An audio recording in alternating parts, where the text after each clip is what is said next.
மீசான் டைம் நேயர்களை நிகழ்ச்சிக்குள் அன்போடு வரவேற்றுக் கொள்கிறோம். இன்றைய பதிவுல மிக மிக முக்கியமான செய்திகள் குறித்து பார்க்கலாம்.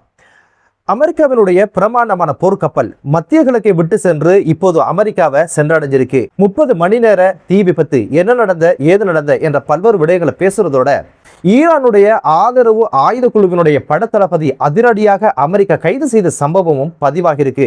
யார் இவர், எதற்காக இந்த கைது நடந்தது என்ற பல்வேறு விடயங்களை ஆராய்கிறது தான் இன்றைய பதிவு. ஈரானுக்கு எதிரான யுத்தத்தில் களம் கண்ட அமெரிக்காவினுடைய மிக பிரமாண்டமான போர்க்கப்பல் USS ஜெரால்ட் ஃபோர்ட் என்று சொல்லப்படுகின்ற அதிநவீன போர்க்கப்பல் இப்போது மத்திய கிழக்கை விட்டு சென்று இப்போது அமெரிக்காவை சென்றடைஞ்சிருக்கு. இந்த போர்க்கப்பல்ல பணியாற்றிய 4500 மாலுமிகளை வரவேற்பதற்காக அமெரிக்காவினுடைய பாதுகாப்பு அமைச்சர் நேரடியாக சென்று மாலை அணிவித்து அந்த மாலுமிகளையும் மாலுமிகளுடைய குடும்பங்களையும் அமோக வரவேற்பு வழங்கி வரவேற்ற சம்பவத்தையும் பாதுகாப்பு அமைச்சு செய்தியாக வெளியிட்டிருக்கு.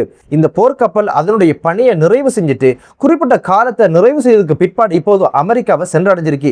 இதுக்கு பகரமாக இதுக்கு நிகரான மற்றொரு கப்பலை அனுப்பி வச்சு இந்த யுத்தத்தை தொடங்குவாங்க அப்படின்னு ஒரு விஷயம் தான் இப்போது சர்வதேச ஊடகங்கள்ல பேசப்படுது. கப்பல் தான் போச்சே தவிர அமெரிக்கா ஈரானுக்கு இடையான யுத்தங்கள் முடியல அப்படின்ற ஒரு விஷயம் தான் சொல்றாங்க. குறித்த கப்பல் அதனுடைய பணியை நிறைவு செஞ்சுட்டு இப்போது அமெரிக்காவை சென்றடைஞ்சிருக்கு. அதுக்கு பகரமாக ஒரு கப்பலை அனுப்பி வச்சு யுத்தத்தை தொடருவாங்க அப்படின்னு ஒரு விஷயம் தான் சொல்லப்படுது. சரி, எதற்காக அமெரிக்காவினுடைய பாதுகாப்பு அமைச்சர் நேரடியாக போய் மாலுமிகளை வரவேற்று அவங்க குடும்பங்களுக்கு மாலை அணிவித்து அமோக வரவேற்பு வழங்கினார் அப்படின்னு கேட்டீங்கன்னா அதுக்கு ஒரு காரணம் சொல்லப்படுது. அதுதான் குறித்த போர்க்கப்பல் மிகப்பெரிய ஒரு உலக சாதனையை படைச்சிருக்காம். அது என்னடா உலக சாதனை, மக்களை கொண்டு குவித்தாச்சு, ஒரு நாட்டை சுடுகாடாக ஆக்கியாச்சு, இதுல ஒரு சாதனை என்னடா, அது என்ன சாதனை அப்படின்னு பார்த்தீங்கன்னா இதுவரைக்கும் அமெரிக்காவினுடைய 50 ஆண்டுகள் கடற்படை வரலாற்றில் நீண்ட நாட்கள் கடல்ல தரித்து ஒரு சாதனையை படைச்சிருக்காம். 326 நாட்கள் இராணுவ நடவடிக்கையாக தொடர்ச்சியாக தரித்து நின்றுதான் இந்த சாதனையை படைச்சிச்சாம். அந்த சாதனைக்காகத்தான் இப்போது அமெரிக்காவுடைய பாதுகாப்பு அமைச்சர் நேரடியாக போய் அந்த மாலுமிகளை வாழ்த்தி மாலை அணித்து குடும்பங்களுக்கெல்லாம் மாலை அணிவித்து இப்போது அமோக வரவேற்பை அவர் கொடுத்திருக்கிறாரு.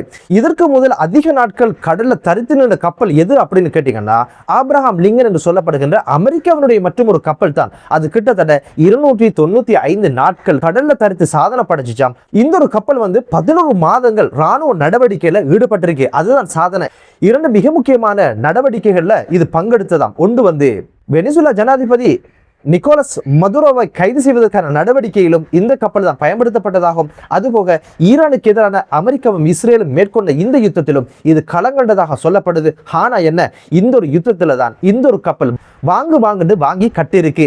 செங்கடல் பகுதியில் மார்ச் மாதம் 12ஆம் திகதி அளவுல அதிரடியாக தீப்பற்றி கொண்டது அப்படின்ற ஒரு செய்தி பெரும் பரபரப்பை ஏற்படுத்தியது.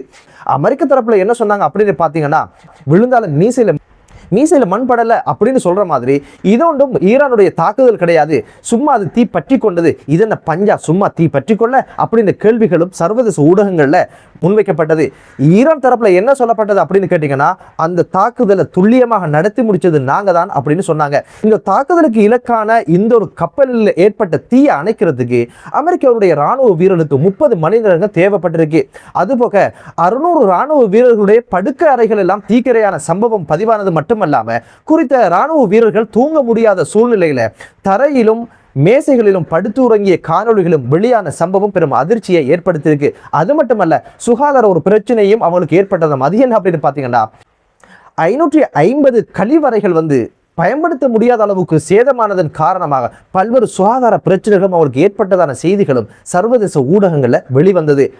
ஏதோ ஒரு வகையில இந்த ஒரு சாதனையை படைச்ச இந்த கப்பலுக்கு ஈரான் தகுந்த பதிலடியை கொடுத்திருக்கு அப்படின்னு ஒரு விஷயம் தான் அன்றைய காலகட்டங்களில் பேசுபொருளாக இருந்தது. இப்போது விட்டா போதும் அப்படின்ற அடிப்படையில் தான் இப்போது குறித்த பிரமாண்டமான போர்க்கப்பல் இப்போது அமெரிக்காவை சென்றடைஞ்சிருக்கு. ஈரானுடைய யுத்தம் எதுவும் முடிவதற்கு இல்லை. கப்பல் தான் மத்திய கிழக்கு விட்டு போச்சே தவிர யுத்தம் உண்டும் மத்திய கிழக்கு விட்டும் நகரல்ல என்பதுதான் யதார்த்தமான ஒரு விடயம். என்னதான் இருந்தாலும் மத்திய கிழக்கு நாடுகளில் அமைதியான சூழல் உருவாகணும் என்பதுதான் எமது பிரார்த்தனை. பொறுத்து பார்க்கலாம் அந்த ஒரு விஷயம் நடந்து முடியுதா, கப்பல் போனதோட யுத்தமும் சேர்ந்து போகுதா இல்லையா, அல்லது யுத்தம் மூடுதா அப்படின்ற ஒரு விஷயத்தை காலம்தான் தீர்மானிக்கும். பொறுத்திருந்து பார்க்கலாம். நீங்க தற்போது பார்க்கின்ற இந்த காணொளி ஏஐ தொழில்நுட்பத்தினூடாக உருவாக்கப்பட்ட ஒரு காணொளி கிடையாது.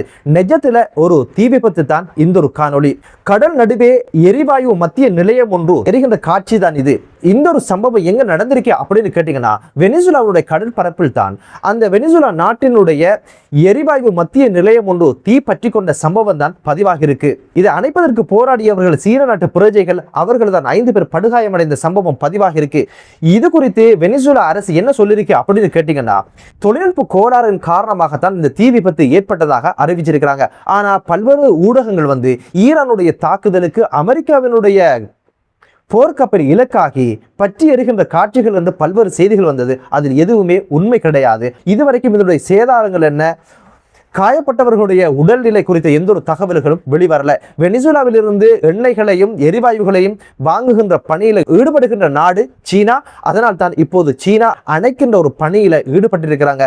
எதிர்வரும் காலங்களில் தான் தெரியும் என்னென்ன சேதாரங்கள் உண்டாகிருக்கி அப்படின்ற ஒரு விஷயம். என்னதான் இருந்தாலும் ஈரானுடைய தாக்குதலோ அமெரிக்காவுடைய போர் விமானம் தாக்குதலுக்கு இலக்கானதோ என்ற செய்தி அப்பட்டமான பொய். அப்படியான செய்தி எதுவும் பதிவாகல. இந்த காணொலி இருக்கின்ற காட்சிகள் அனைத்துமே வெனிசுலா கடற்பரப்பில் ஏற்பட்ட அந்த தொழில்நுட்ப கோளாறின் காரணமாக ஏற்பட்ட தீ விபத்து என்பதுதான் உண்மையான ஒரு விஷயம்.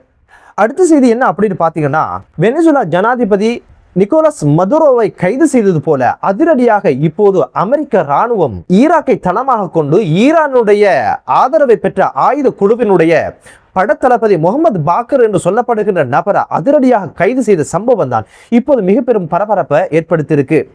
இந்த கைது எப்போது நடந்த, எங்கு நடந்த, எவ்வகையான ராணுவ நடவடிக்கையின் மூலம் இந்த ஒரு விஷயம் நடந்தது என்ற எந்த ஒரு செய்தியையும் அமெரிக்கா ஊடகங்களுக்கு சொல்லாமலே இப்போது அமெரிக்காவினுடைய மன்ஹாட்டில் இருக்கின்ற கூட்டாட்சி நீதிமன்றத்தில் முகமது பாக்கரை முன்னிலைப்படுத்தி புகார் அறிக்கையும் நீதிமன்றத்தில் முன்னிலைப்படுத்தியிருக்காங்க.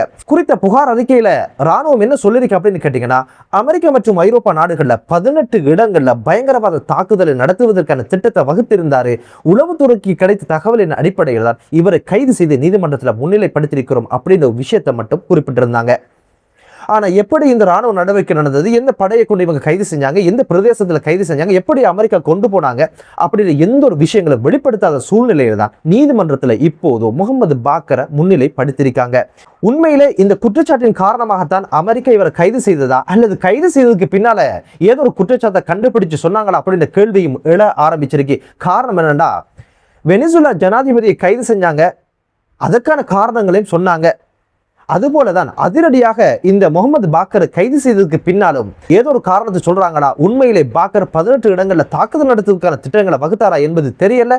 இது போக இப்போது சர்வதேச ஊடகங்களை பேசப்பட்ட மற்றொரு விஷயம் என்ன அப்படின்னு பாத்தீங்கன்னா இந்த கைதுக்கு பின்னால இருக்கிற இன்னொரு விடயம் பற்றி பேசப்படுது. அது என்ன அப்படின்னு பாத்தீங்கன்னா அமெரிக்கா ஈரான் இடையான யுத்த நிறுத்தம் அப்படின்னு ஒரு விஷயம் சொல்லப்பட்டதுக்கு பிற்பாடு அதிரடியாக அவ்வப்போது திடீரென ஐக்கிய அரபு அமீரகத்தின் மீதும் சவுதி அரேபியாவின் மீதும் அதிரடியான தாக்குதல்கள் நடந்த வண்ணமே இருந்தது. இந்த தாக்குதல் குறித்து ஈரான் அடிக்கடி சொன்ன ஒரு விஷயம் என்ன அப்படின்னு பார்த்தீங்கன்னா இந்த தாக்குதலுக்கும் எங்களுக்கும் எந்த சம்பந்தமும் கிடையாது அப்படின்னு ஒரு விஷயத்தை சொல்லி இருந்தது. அப்படியாக இருந்தா இந்த தாக்குதலை யார் நடத்தினாங்கன்னு மிகப்பெரிய ஒரு கேள்வி எழ ஆரம்பிச்சது. சவுதி அரேபியாவில் என்ன சொல்லப்பட்டது அப்படின்னு கேட்டீங்கன்னா ஈராக்கில் இருந்து தான் இந்த ஏவுகணைகளும் ட்ரோன்களும் ஏவப்பட்டிருக்கு அப்படின்னு ஒரு விஷயத்தை சவுதி அரேபியா சொல்லிக்கொண்டே இருந்தது. அப்படியாக இருந்தா இந்த ஒரு ஆயுத குழுதான் இந்த தாக்குதலை நடத்திருக்கும் அப்படின்ற ஒரு சந்தேகம் வலுக்குது. இந்த ஒரு காரியத்தை செய்ததற்காகத்தான் அமெரிக்கா குறித்த முகமது பாக்கரை கைது செய்திருக்கும். ஆனா வெளிப்படையாக வேறொரு காரணத்தை சொல்லுது. வெளிப்படையாக இந்த ஒரு தாக்குதல் நடத்தியதுக்காகத்தான் முகமது பாக்கரை கைது செய்தது அப்படின்ற ஒரு விஷயம் ஈரானுக்கு தெரிய வந்தால் நிச்சயமாக இந்த கைதுக்கு பின்னால ஐக்கிய அரபு அமீரகமும் சவுதி அரேபியாவும் இருந்திருக்கும் என்ற ஒரு கோணத்துல எந்த ஒரு சந்தேகத்துல ஐக்கிய அரபு அமீரகத்தின் மீதும் சவுதி மீதும் அதிரடியான தாக்குதலை ஈரான் மேற்கொள்ளும் என்பதனால 18 இடங்கள்ல தாக்குதல் நடத்த திட்டமிட்டார் என்ற ஒரு போலியான காரணத்தை சொல்லி அமெரிக்கா கைது செய்திருக்கணும் அப்படின்னு ஒரு விஷயமும் சொல்லப்படுது. முகமது பாக்கர் எப்படி கைதானார், எங்கு கைதானார், இந்த ராணுவ நடவடிக்கை எப்படி நடந்து முடிந்தது அப்படின்ற விடயங்கள் நிச்சயமாக எதிர்வரும் தினங்கள்ல தெரிய வரும். என்னதான் இருந்தாலும் இந்த ஒரு விஷயம் ஈரானுக்கு மிகப்பெரிய ஒரு அதிர்ச்சியை அடிச்சிருக்கும். என்னதான் இருந்தாலும் மத்திய கிழக்கு நாடுகள்ல ஒரு அமைதியான சூழல் உருவாகட்டும் என்ற ஒரு பிரார்த்தனையோடு மற்றொரு காணொலியிலே உங்கள் அனைவரையும் சந்திக்கும் வரை விடைபெறுகிறேன். நன்றி.